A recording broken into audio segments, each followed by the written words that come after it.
right. So this is the outline for my talk today. We're going to first talk about strategies for making the most of the research you're conducting during a K Award. Now, some of you may not have a K Award, but you might have career development awards from other places, or you might have small grants, or you might have departmental support for a few years to get you to the next step. So I'm using the term K, but it actually applies to all of you. We're going to also talk about the importance of relationship building at the NIH. In this age of social media, sometimes we forget to pick up the phone, and the power of speaking to somebody gets lost. And so I'm hoping if you walk away from one message from my talk today, it's how important it is to actually talk to people at the NIH. We're also going to talk about strategies for how to keep an eye out for FOAs and RFAs, and I will unravel the government alphabet soup for you, but these are basically requests for proposals that best fit your work. I have an exciting new thing to talk to you about, which is the Next Generation Researchers Initiative that NIH launched in August of 2017, and it's definitely a good news story for everybody in the room. And then finally, I'm going to talk a little bit about getting organized, but the important thing here is that you will get a lot more depth on that topic from the talks that come behind me. So first of all, making the most of your early career development research. So early on, you want to try to identify at least one research question and one testable hypothesis that's important regardless of the direction or the significance of your findings. So if it's a negative study, there's still really important questions to ask next. If it's a positive study, there's still really important questions. And if you can link your career development research to your first R grant, this is going to help you to have a very strong preliminary studies section. And it's going to be easier for you to persuasively defend why the work proposed in the R grant is the most important and logistical next step in the field, and why you're the best person in the country to be the PI of this work. So what you want to do too, in terms of making the most of your current research, is get out front with your research findings so that you start to develop a name and an identity in your field. You want to present your work at the most important and most visible meetings, especially the meetings that the NIH project officers go to. And if you're uncertain about what those are in your field, talk to your mentor, because that person should know. And if they don't know, come to the CTSI and use the resources that are in Mitch's core and in the Workforce Development Program, and we will try to help you. Take advantage of opportunities to participate in NIH conferences and other symposia in your field. So the NIH organizes a lot of conferences. For example, there's a conference coming up in early December about obesity and the next generation of studying natural experiments to understand the best treatments for obesity. If you're an implementation scientist and you work in that field, you should sign up for that conference. It's always great to show up in person if you can, but the other important thing is that NIH conferences have free webinars. And so if you can't go in person, sign up for the webinar. And the reason why is you won't have the chance to do the relationship building, but what you're going to find out is what are the Institute's priorities? What are the questions that they are most concerned about? Where is the most compelling research going to be for that institute? So the more you can fit your science into their strategic plan and the direction they want to go, the more excited they are going to be about trying to help you get funded. Get to know the most prominent scientists in your field so that you can get their input on your work. Okay, how can you do this? Well, if you're going to a meeting, a few weeks before, maybe a month before, send an email. And send an email to that person and say, you know, I've admired your work for years. My work really is an extension of, you know, these couple of reports that you did a decade ago. And, you know, I would be so thrilled to sit down and have coffee with you and get your feedback and input on what I'm doing. You know, when a young investigator sends me that type of an email before I go to the meetings that I go to, I never say no. I'm always impressed that the person had the foresight and the organization to think to reach out to me. And, I don't know if I'm actually able to help them when I meet with them, but I certainly am more familiar with their work.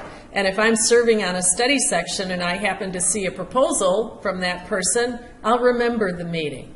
So again, you're not doing anything tricky or unfair. You're just heightening your own personal visibility in the field. And that's what you really want to do. But the other thing is to publish and to try not to get scooped. One of the things that we do when we're young investigators is we want everything perfect, right? And so, every postdoctoral fellow and junior faculty member I've worked with, they're so familiar with all the warts in their projects, and all of our projects have them, that they ruminate a lot about like how to fix those things, and maybe I need to do 3 other experiments, or they hold back the paper because they're just not certain the story's strong enough. And I want to encourage you not to put out sloppy work, but to have your mentors help you decide when kind of enough is enough and you just need to get it out the door, okay? Because it's really, when early on it's hard. It's hard to figure out sometimes where that point is. So get more senior people to help you. Time is your most precious commodity. So you have to be really careful to not waste it in low yield activities. And if you're not sure which ones are low yield, you need to talk to your mentor or talk to your division chief. Especially for those of you who are clinician researchers, many of us are trying to balance clinical care, we're trying to balance teaching, we're trying to protect our time for our research. Some of us are, trying to generate enough activity to help cover our salaries. And so there's a lot of competing demands. And so it's very, very important that you structure your week to protect your best time for writing and thinking. And this really means taking your Microsoft calendar and putting hard blocks in. Blocks when you're going to turn off email and when you're not going to take phone calls. You might even, put an out-of-office message up on Mondays if that's your writing day. For me, when I was at your level, an assistant professor, I didn't take meetings or do anything on Mondays. And the reason why I did that was I'm the kind of writer where I need momentum. So that way I could get 3 days. I could work, maybe 4 or 5 hours on a Saturday morning, early before my kids were moving around, and I could grab a couple of hours on Sunday, and then I would get the full day on Monday. And that 3 days in a row of thinking was the only way I could really get product out the door. So one of the things you have to do is you sort of have to know your work style, and you have to be able to protect your most productive time, whatever that takes. For those of you who are faculty from underrepresented minority groups, there's incredible pressure on you to provide service to the university. Some of you may be familiar with the UCLA very exciting initiative for first generation graduates, the faculty who are in that group to help mentor the first generation students. Really exciting thing, great thing to do. One of my new underrepresented minority faculty in my division really wanted to participate in that. I told her she could, but I wanted to know how many hours a week it was, and I wanted her to, if she was doing that, not to do some other things. For medical student admissions, we need, underrepresented faculty to interview applicants. That's a very time-intensive thing to do. If you take on too many of these other things, you're not going to be able to protect your time for your research. And you won't be around as an associate professor to continue to contribute to the university. So a lot of times I tell early underrepresented faculty to be patient. Focus on your own work. Get your own track record going. There's plenty of time after tenure to really be a strong participant in the university to make it a more welcoming setting for underrepresented minorities and for women faculty. But there's kind of a time and a place and a trajectory in all careers. So it's not like you do nothing, but I think you have to be highly selective and try hard not to do too much. Be aware of who else is working in your area. So how do you find that out? Well, you do lit searching. And if you're not really comfortable that you're getting to the right place, don't forget to use our reference librarians to help you. A lot of times the reference librarians will find articles that you may not find on your own. The second is to look at the NIH Reporter. So the NIH Reporter is a source of grants that have been funded. So as many of you may know, when we get funded, it's oftentimes for 5 years. And there's not a lot of science that we're putting out in the first year or two because we're doing the project. So you may not know, if you're just using the literature, who's actually working in your field. So you want to search in the NIH Reporter, and what you can see is like the 200-word abstract for each project on the face page. The other important thing to do while you're in your Career Development Award is to look for opportunities to be independent of your mentor. On our grant, when you are evaluated as a potential PI, there will be questions about how independent are you. So one way to look independent is to publish with different senior mentors, not have one senior mentor on every single paper that you've ever published. So another possibility is that you might be able to be a PI on a smaller grant. Now there might be a small foundation grant from, American Cancer Society or from Robert Wood Johnson that you could be a PI on to show that you can actually get the job done with a smaller or shorter project before you're going in for your first R grant. So early on, it's really important to talk to your mentor about what you should do now and in the next couple of years before the first R goes in, so that there isn't any question that you're a PI who's independent and capable of doing the work. Sometimes that will involve having, especially if you work in somebody's lab, the somewhat uncomfortable conversation of not having the person who runs the lab be senior author on all of your papers. And if you're a person who has trouble maybe having that conversation with your mentor, get a third party to help you. Maybe your division chief, maybe your chairman, maybe a mentor from the CTSI, maybe the senior methodologist on your work, if that's a different individual. But early on, set the ground rules and frame it that you need to establish yourself as looking independent. And how best can we accomplish that? And that you heard at this workshop that if you have one senior mentor who's a senior author on all your papers, that might raise a red flag. So the fact that you're here sitting in the chairs listening to this gives you license to ask that question, okay? Carol, question? Sure. If you have them not be the senior author, can they still be an author on the paper, or should you be? They could be a middle author, but it really doesn't hurt to publish with more than one team if you possibly can.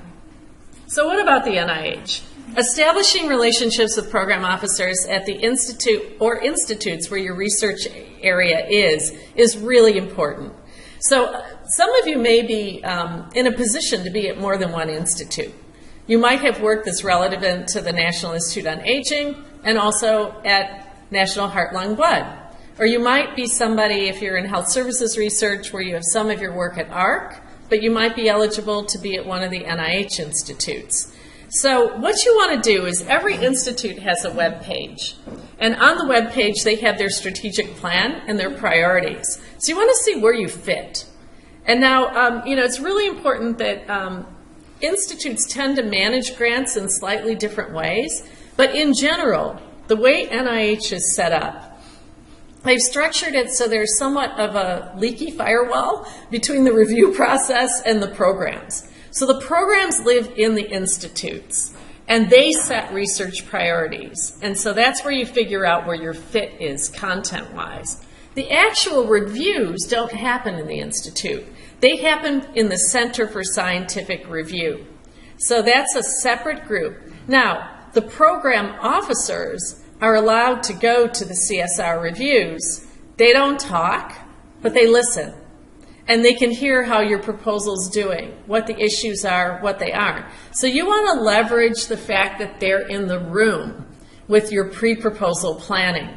That's why you want to have that phone call. You want to get their input on your science. You want to make sure you fit in the strategic plan. You want to make sure you thank them. And you want to make sure when you submit the proposal that you send them a locked PDF of the scientific section. And you say, just an FYI, it went in. Your help was enormous, and I just wanted to let you know. And then when you get assigned to the study section, you're going to get an email.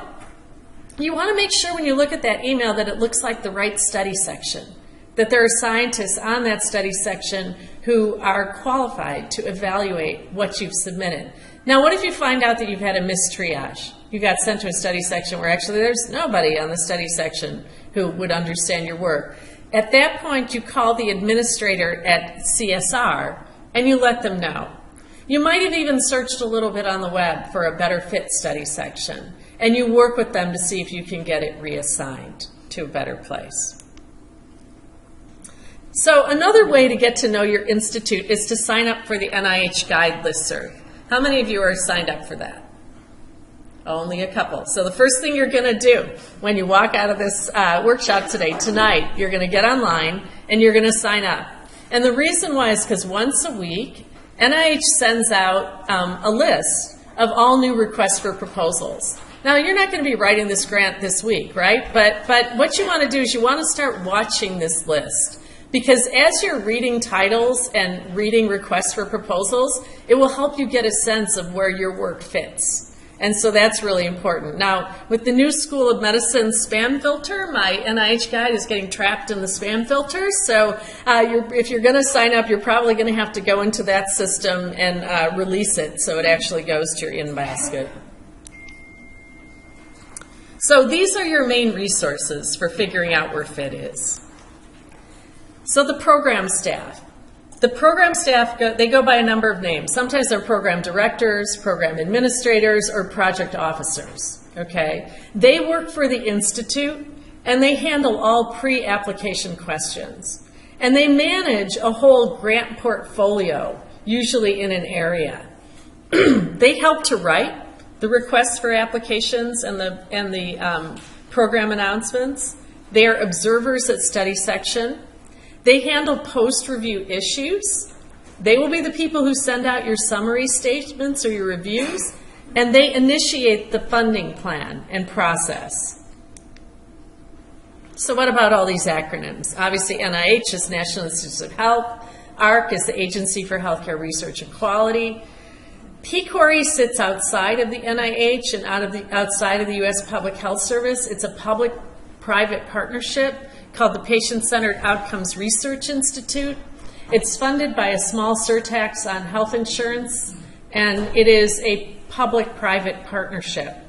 Now, the important thing is PCoR was formed by the Affordable Care Act, and unless Congress renews it, it sunsets in 2019. So I was at a meeting last week at NIH, and the director of PCoR sat next to me for 2 days, Joe Selby. And he told me that they have $511 million that they have to give out this year. Okay? And so he was suggesting to me that maybe I should encourage UCLA faculty to think about writing proposals for them. So you know, that's a nice tip. And if you are an implementation scientist or a health services researcher, definitely look at PCoR's research priorities and try to get an application in the next cycle. They are funding 5-year awards, even though that goes longer than when they sunset at this time. And you know, they have very clear information on their website in terms of what they're looking for. So look for funding announcements, preferably RFAs or FOAs. Now, why do we like RFAs and FOAs more than PAs? PAs are program announcements.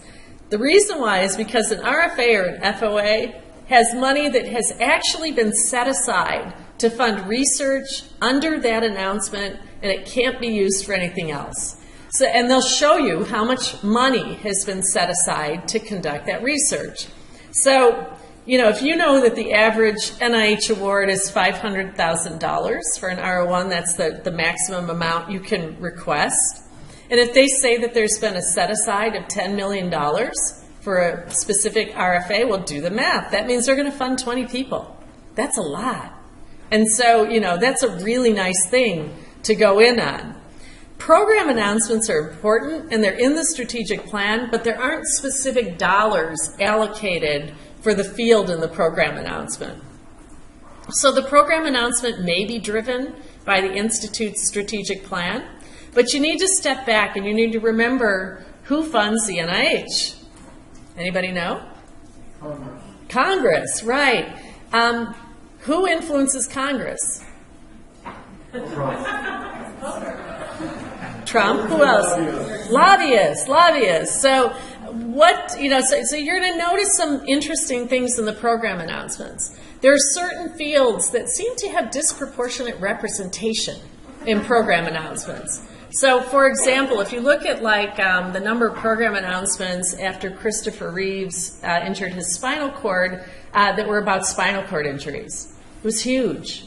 There were probably, more dollars and more program announcements than there were scientists to do the work in the country. That was because there was a highly effective lobby.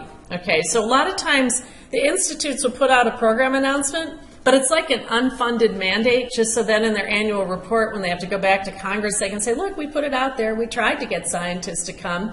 But if it doesn't exactly align with the strategic plan, then that's a clue that that may not be an area that's high priority. So you don't have to do the clue thing. All you have to do is call the project officer, and they will tell you what their highest strategic priorities are. So if you can't find an RFA or an FOA that you fit under, you always want to fit under something. So if there is a program announcement you fit under, you want to list that on the face page. But, and you want to talk to the project officer about how you can tailor your science to best fit. But in general, if there's an RFA, your chances of getting funded are higher. So if there's both, pick the RFA, okay? So what if there aren't any, and what if the pay lines are unrealistically low? Okay, so you look and you see that, the area that you're in, they only funded 2 grants in the last cycle. They only went to the 7th percentile. You're a new investigator. You don't think you're going to be able to cross that bar. What do you do to sustain yourself?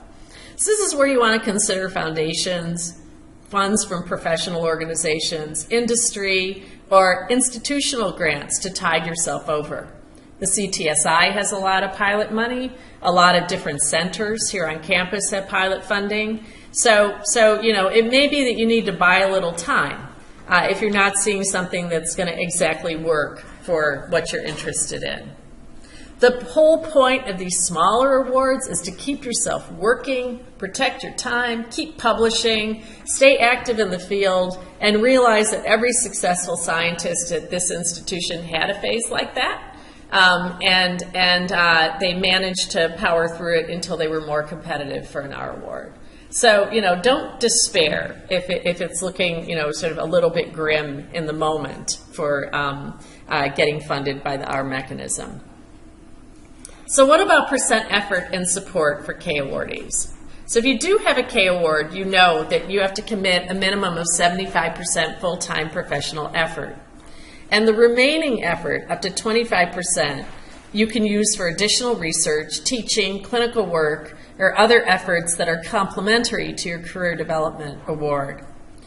So usually universities or institutions will supplement the salary of the K award to the level that's consistent with the institution's salary scale. Most K awards are in the range of $75,000 to $100,000 a year, and for most scientists, especially clinician scientists, that's probably not going to make you whole on your first year on the salary. Now, go ahead. Can I ask a quick question? Sure. A couple slides back. When you're talking about foundation grants and organizations like that, the biggest issue I think a lot of us will, sorry. That's okay. I'm probably louder than the microphone. A lot of foundation grants and organizational grants, the biggest problem I think most people have with that is they don't pay indirects. And a lot of your institutes will instantly shut those down because that's what they want. And I'm just wondering, are there strategies in that period? Yeah, there are. A lot of times, most of them pay indirects, but at a much lower rate than the government. So there are a number of foundations that will pay 10% instead of the 56% rate. So I would anticipate that. And what I would do is I would talk to your direct supervisor and say, look, I understand that, this RWJ grant is only going to bring in 10% indirects, but it's exactly in my field. It's going to give me a chance to get to the national meeting. It's going to provide me with the preliminary studies and the pilot data to be more competitive for federal grants. And, I have never heard a chairman say, no, don't apply for that. Because honestly, A foundation grant that might cover 40% of your salary and pay 10% indirects is a heck of a lot better than zero for them. And so, you know, I think you want to frame it. You want to talk about your game plan for getting to federal grants. And hopefully, you know, if you're in the right job, they would be supportive. So, you know, short-term problem for the institution.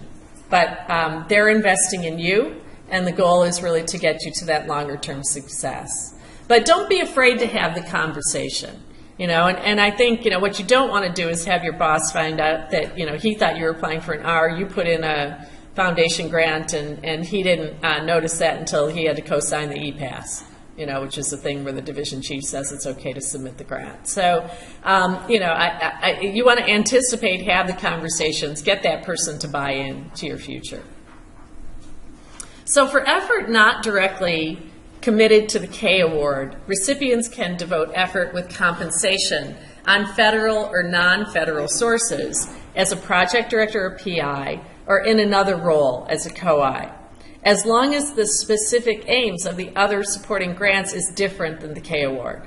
So this is like a double dipping rule. You can't be paid twice on 2 different federal grants to do the same science, okay? But to, you know, this is kind of hard to present this fast, but what I want you to do is, you know, look at the footnotes and read the documents yourself. Here's a schematic that shows you a picture of the same information, and this, I didn't make this picture, it came from the government. So what you see here in blue is the 75% time devoted to the K award. Now, if you're a surgeon, or if you're in other procedural intensive fields clinically, where you need to be doing your procedure a lot to keep up your skills, you can request 50%. So up to 25% is not devoted to the K, and salary compensation for that 25% can come from these other sources. Now, what about the K to R transition? And this is a new, these things in parentheses are the federal announcements that you can search on the web for. If you just put any of these into Google, you'll go right to the document. So during the last 2 years of a Mentored Career Development Awards, those are all the K awards, NIH will permit you to receive concurrent salary support from any peer-reviewed grant from any federal agency if you meet the following criteria. You're the PI on a competing research project grant, or director of a sub-project on a multi-component grant. So, you know, some people around here have grants like, they're called P60s, and what they are is they're a group of like our grants that all travel together because they might use some core facilities and it's more economically efficient. So if you're in charge of one of those sub-studies, then it's okay. You can take salary support from that. If your K award is active when the R or the P or the U grant is submitted, you can take salary support. And under certain circumstances, and again, I'm going to refer you to the notice, you can reduce your K award time to 50% in the back years to be able to be the PI on either a program project grant or an R award. So this is the picture of what this looks like. So if you reduced your K award to 50%, that would be the darker blue box. And then, you know, you can still have 25% that might be coming from your institution or from another federal grant. And then you could have 25% for research and career development that could be coming from being a PI on a federal grant yourself. Okay, so you can move over to a picture that looks like this if you have a 5-year career development award and you're in years 3 through 5. So what are the R grant types? I'm not going to go through all of these in the presentation, but I have the information here for you to refer to. You know, we always think of the R01. That's the, you know, kind of the holy grail for promotion around here, and it's a great idea if you can have one of these before you come up for your associate professor promotion. It supports a discrete, specific research project.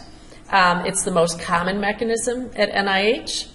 And that you have to ask permission if you're going to request more than $500,000 a year in direct costs, and junior people should not ask permission or request. Okay, so what you want to do is you want to get in under that line with what you want to do. It's extremely rare that a junior person would be funded above that level. And, you know, it might be strategic to actually be a little bit under 500,000. There might be an important next step of science that you could do for 400,000 a year. You know, so you want to be efficient. You want to link your budget to the science that's in the award, okay? There's something called the RO3. This is an NIH small grant program, and it provides limited funding for a short period of time to support a lot of different projects. This could be pilot or feasibility studies. It could be to collect preliminary data to make an RO1 more competitive. It could be a secondary data analysis of some existing data, a small contained project. So this is 2 years of funding. The direct costs are generally up to $50,000 a year. It's not renewable. We don't use this mechanism a lot, and one of the reasons why is the application is almost as much work as doing an RO1. So, you know, it's not getting you that much money for that much work. And so Carol has this rule called the dollars per pages rule. And so, you know, if you're going to go to the trouble of writing a grant, you want to make sure you're going to get enough dollars so that it's going to actually help you advance your science and protect your time. Okay, so in my book, sometimes these RO3s don't kind of pass that rule for me. So I don't encourage a lot of people to do those. Now, the next one, the R21, I do encourage people to do. This is called the NIH Exploratory or Developmental Research Grant, and it encourages new exploratory or developmental research. Sometimes you might be doing intervention development in this grant. So you want to do a clinical trial, but you're not sure which strategy is going to be the most effective to get the eligible patients to enroll. So you want to test a couple of different strategies and see how you do on enrollment. That would be like a really good R21. Or let's say that you're going to be merging data from the pathology department with the electronic medical record with geocoded data, and you're not sure how the merge is going to work or how accurate it's going to be, and you've got some ideas about some secondary data analyses that would strengthen your preliminary studies. That's a great R21 grant. Okay, so R21, the combined budget of direct costs for the 2 years can't exceed $275. You don't need any preliminary studies to be competitive for these. You just need a really good idea. Now, if you've got some preliminary studies from a KtoS, don't leave them out. It's only going to help you, but it's not a requirement. Whereas with an R grant, with an R01, if you don't have preliminary studies, you can't get scored. So these are sort of, again, you know, if you're not quite ready and you need to do a little bit more preliminary work, you need to do a few more experiments, you got to prove a proof of concept before you do the next step. A lot of times this might be a mechanism that might work for you. Who's a new investigator? So this is really important. A new investigator is a project director or a PI if he or she has not previously competed successfully for NIH-supported research project other than K awards, right? Or small grants. So you don't lose your new investigator status if you have a successful R21. What's an early stage investigator? These are new investigators who are within 10 years of completing your terminal research degree. So that's really important for you clinician scientists. We're not talking about medical school here. We're talking about your research degree. So if you did master's level training or a PhD after you finished your clinical training, the clock starts at the end of that degree. Or you could be within 10 years of completing residency. So let's say you did residency, you went into a research postdoc, but it didn't give you a degree. The clock starts on the last day of residency for the 10 years. Okay, so this is really important. And then the other thing is if you have an injury that makes you have to have a leave or an illness, or if, let's say, you know, your first child, heaven forbid, has, you know, a major health problem and you want to take some time off to help that child get going on the right trajectory for their life, they will add years on to the 10-year limit. Okay, so. Fellowship versus residency? If the extension would be after the clock starts. So if you finished residency and you have your first child, and your first child is severely autistic, and you want to be there to help get that child into the right program, so you take a year leave of absence from work to make that happen, then you get 11 years. when you're still called an early investigator. The early investigator to start after fellowship or only after residency? It starts after residency or the terminal research degree. So if you're in a clinical fellowship, you've used a couple of years. That's my understanding of the read of the announcement. I've actually had that where they said it was a little bit different. I did a clinical fellowship at NIH, and they told me that I was allowed to count that towards my residency. So they counted it as residency. Right. So, it may be a case by case. No. Clinical fellowship, including the research phase of your fellowship, does not count against when the clock starts after your fellowship. Okay. In the announcement, they say residency. So again, what I would probably suggest doing is, again, these are things where you want to talk to the program officer because there may be some variability by institute.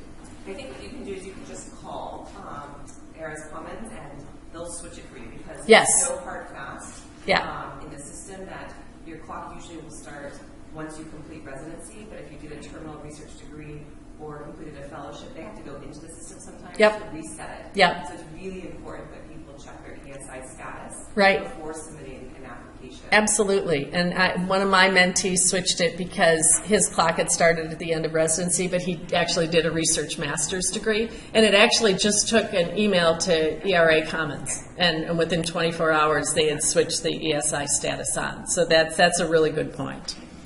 Why do you want to be an ESI if you are an ESI? Well, the reason why, the pay line is the level that they fund the grants up to. So a lot of institutes will give you 5 to 10 bonus points on that pay line funding level. So they might be funding everybody, senior investigators, at the 15th percentile. And they might make a decision that ESI investigators, they're going to fund at the 20th percentile, or they're going to fund at the 25th percentile. It varies by institute where they've, how many points they're giving. So obviously your chance of getting your foot in the door is better if you're an ESI than if you're a senior investigator. Now, one thing that's come up with our group, because we do a lot of team science, is what if they're using the multiple PI mechanism?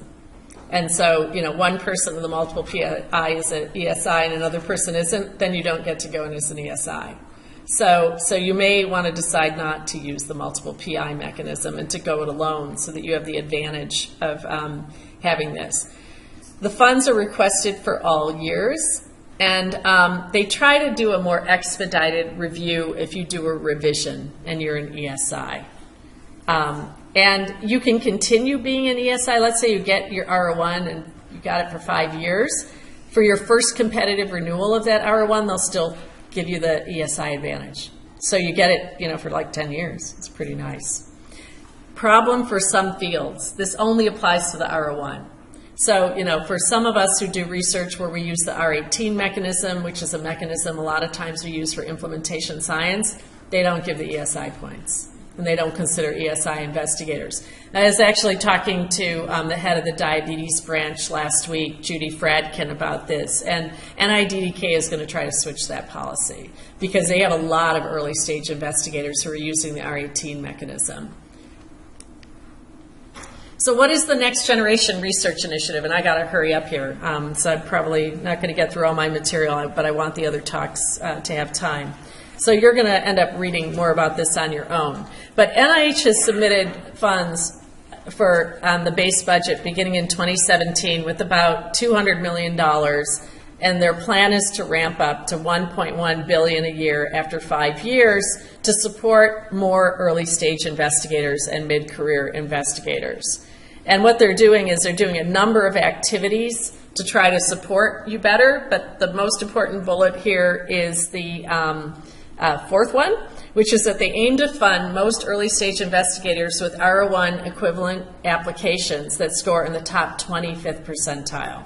In my career, I've never seen a 25th percentile pay line. I mean, that is incredible. That's 1 in 4. I look at all of you and ask you, have you ever been in a group where you weren't in the top 25%? This is really a golden opportunity for you. And then, if you read the program announcement, they're going to be evaluating the program as they go. So this is really good news for early stage and mid-career investigators. So the applications will get this special consideration if you're ESI, and I just told you the definition of that, or if you're mid-career. So if you're within 10 years of getting your first R grant, and you have, you know, a new one that scores in the 25th percentile, or if you can build the case that you're at risk of losing all support at your institution, or if you're particularly promising investigator currently supported by a single ongoing award, you can also qualify for this consideration. So this is really important. For those of you who might have had one R, there's very strong national evidence that even if you've had one R, it's very competitive and hard to get the second one. So this is a way you can have the probability of getting the second one go up a little bit. Now, I'm going to just zip through the end here and let you guys look at these yourself, but my first steps for good R proposal preparation is look very hard at what you've published and try to build the R around your most significant research findings. And that may not be your K award. It may be something else that you did that actually is more promising. That's okay. Okay, you know, I mean, it really, you know, you may have a side project that you did in that 25% effort that ended up being a New England Journal paper, or, you know, really was a very interesting pilot project, small project, but asks a lot of really relevant next questions. Use that. You know, don't be afraid of not using your K if you have something better in your portfolio. If you're not sure, talk to your colleagues and to your mentors to see which one people feel is most compelling. You got to decide where it'll go and who your audience is. So you check the reporter, make sure that the study that you would like to do with an R is not already underway, and realize that this step requires several months of reading, organizing, writing, revising, meeting with people, pitching the idea, seeing what people think.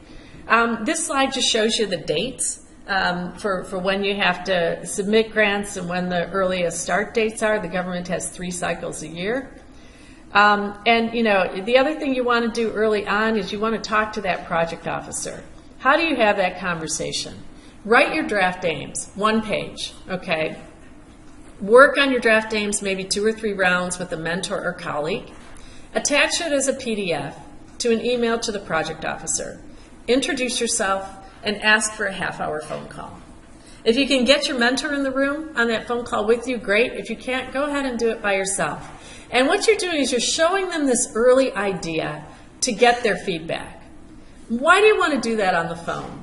The reason why is because they will say things on the phone that they can never put in writing. And those things that they say on the phone may help you tremendously in terms of how competitive your grant is. Okay, so you may have an idea that could be studied in men or women. The project officer might know that they have 3 studies like that in men coming from the VA and none in women. And so they might just tell you, you know, we need more studies like yours in women, actually. Would they ever put that in an email? Absolutely not. You know, that could be the material of lawsuits if they put it in an email. But that's a really helpful tip to you. When you're sort of at equipoise and you're willing to study either group, you find out that they actually have a gap in their portfolio and they need more studies of women, go and do the study in women, okay? You're not going to find out stuff like that unless you have a human conversation, okay? So have the conversation. They will help you steer your science to better fit their priorities, which at the end of the day will help you get funded. The next bullet may sound stupid to those of you who have college degrees, but I can't tell you, 3 times I know of individuals whose grants didn't get reviewed and got bounced because they didn't follow the rules. So read the rules, follow the rules. We're all, everybody in this room knows how to follow rules. So get organized. I work from an outline. Whatever you do to get organized, get organized. Give yourself a timeline for completing the proposal. Have some milestones on that timeline, and if you're falling off early, analyze the situation and try to see if you can get yourself back on. Construct your project team. Meet periodically to see how things are going. Give assignments to other team members with deadlines. Sometimes early stage investigators, you feel like you're supposed to do the whole thing yourself. If you know that your statistician on the project is going to be much better at writing the first draft of the methods than you, then give your statistician an assignment to help you write that first draft. Make deadlines for yourself. Find a model proposal.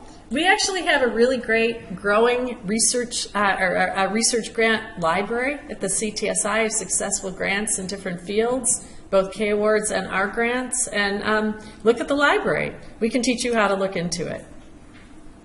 This is something, if you're on the fence about whether to resubmit, this is the slide that says, please resubmit. So the blue line is the proportion of grants that get funded the first time, about 10%. Now, I just told you this new next generation proposal for early stage investigators is going to take that up to 25%, right? So these data from NIH are before the early investigator new generation program.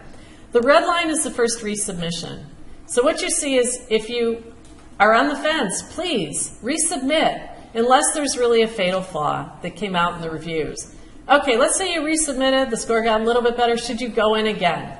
Well, the gray line would say maybe not, okay? So we're seeing second resubmissions still 1 in 5 is getting funded. Here, this is the most recent data on second resubmissions are 2012. But the curve isn't looking very good, right? And so, you may want to retool a grant if you have an unsuccessful first resubmission to augment the science or to change it enough to make it a new proposal, unless you see really clearly actionable things that you can fix for the second resubmission. And so, again, talk to your mentors, talk to your colleagues, talk to leadership in the CTSI. We'll try to help you make that decision. So, in summary, I promise you, when you start doing this, things will not go as smoothly as this talk sounds. Be flexible, take advantage of unexpected opportunities, be highly productive of your time. When I've seen people who are really struggling, it's all about time. They didn't protect the part of the week where they were most effective at writing. They were too nice. They took on too many medical students. They, joined too many committees. They didn't ever say no to anything. Now, I would say that the drought at NIH that we've seen is actually improving a lot. NIH's budget looks better this year than it did last year. And, basically be strategic, keep doing the research you love, and you will be in the strongest position to submit an R. Sitting in the chairs here today, it may feel like this is an impossibility, but I think, when you walk out of this morning, hopefully you'll have a pretty strong roadmap for how to do this. So, thank you.